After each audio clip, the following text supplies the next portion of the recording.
Təsəvvür edin ki, böyük bir otaqdasınız, otağın bir küncündə kimsə belə sakitcə kitab oxuyur, o biri küncündə isə kimsə masanın üstünə çıxıb qışqıraraq rəqs edir.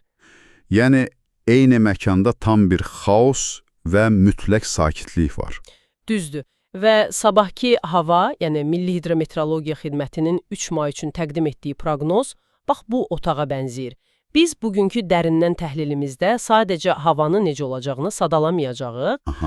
Əslində, eyni günəşin altında necə belə fərqli reallıqların, fərqli hava şəraitinin yarandığını aydınlaşdıracağıq. Tamamilə. Xüsusilə də siz, bəli, bizi dinləyənlər, sabahki planlarınızı qurmadan öncə bu təzadı dərk etməlisiniz.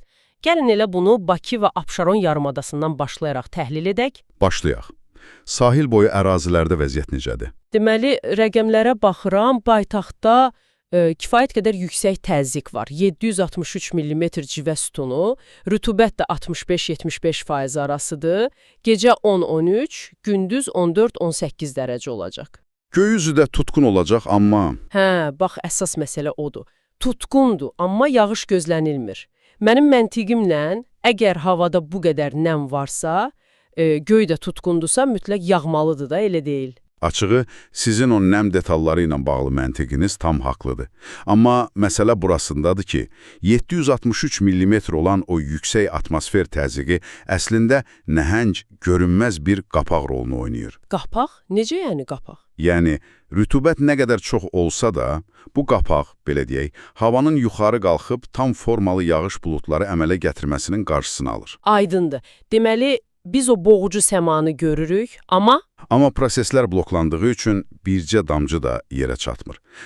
Bir də külək məsələsi var axı. Düzdür, başqa bir qəribəlikdə odur, səhər əsən o aqressiv şimal-qərb küləyi günorta sanki estafeti verir, sakit bir şimal-şərq küləyinə. Niyə külək günorta qəfil belə təmkinli olur? Bu tamamilə termal tarazlıqla bağlıdır. Günəş yer səthini isitdikcə, atmosfer təzyiq sahələrindəki o kəskin fərqlər yumşalır. Bu da həmin o aqressiv qaçışçının, yəni sərt küləyin təbii şəkildə səngiməsi ilə nəticələnir. Sizin bu görünməz qapaq və estafet analogiyanız həqiqətən yerinə düşür.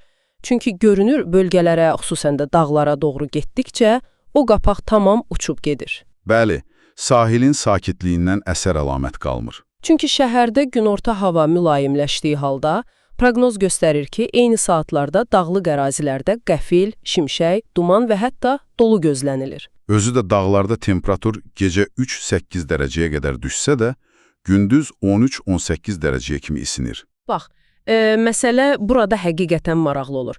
Adətən günəş çıxıb hava isinəndə, proseslər mülayimləşməlidir də, niyə dağlarda günəşin isitdiyi bu hava fəlakətə səbəb olur? Dəqiq vurğuladınız. Burada ən maraqlı məqam odur ki, böyük mənzərəyə baxsaq, relyef sadəcə bir fon deyil, təbiətin xüsusi mühərrikidir. Yəni, relyef özü bu prosesi tətikləyir? Tamamilə. Düzənlikdə günəşin isitməsi bərabər və sakit gedir.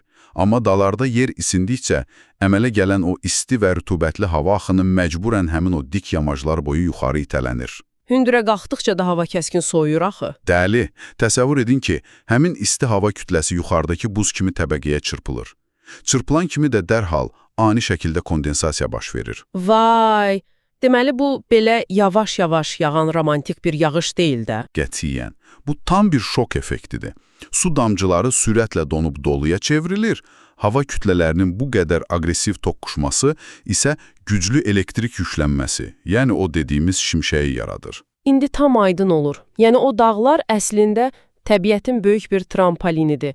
Havanı zorla yuxarı fırladıb o kəskin reaksiyanı yaradır. Düzdür. Bu ziddiyyət bizə hərəkət etdiyimiz mühitin nə qədər dinamik olduğunu göstərir. Eyni vaxtda bir yerdə dərin sükut, digər yerdə isə relyefin fırlatdığı dolu. Və bütün bunlar cəmi bir neçə saatlıq məsafədə baş verir. Bəs yaxşı, bütün bunlar dinləyicilərimiz üçün nə deməkdir?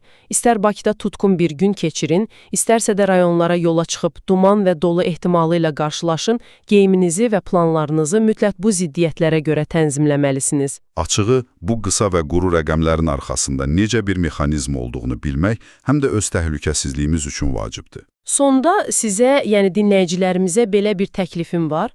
Bugün bayıra çıxanda göy-üzünə baxıb o proqnozların arxasındakı görünməz prosesləri xəyal etməyə çalışın. Cəmi bir neçə saatlıq məsafədə bir yerdə tam sakitliyin, digər yerdə isə şimşəyin eyni anda yaşandığını düşünün. Həqiqətən də çox düşündürücüdür. Siz sadəcə havada gəzmirsiniz, nəhəng və mürəkkəb bir sistemin tən ortasındasınız. Siz təbiətin eyni anda qurduğu bu fərqli səhnələrin içində olduğunuzu heç düşünmüsünüzmü? Növbəti təhlilimizədək.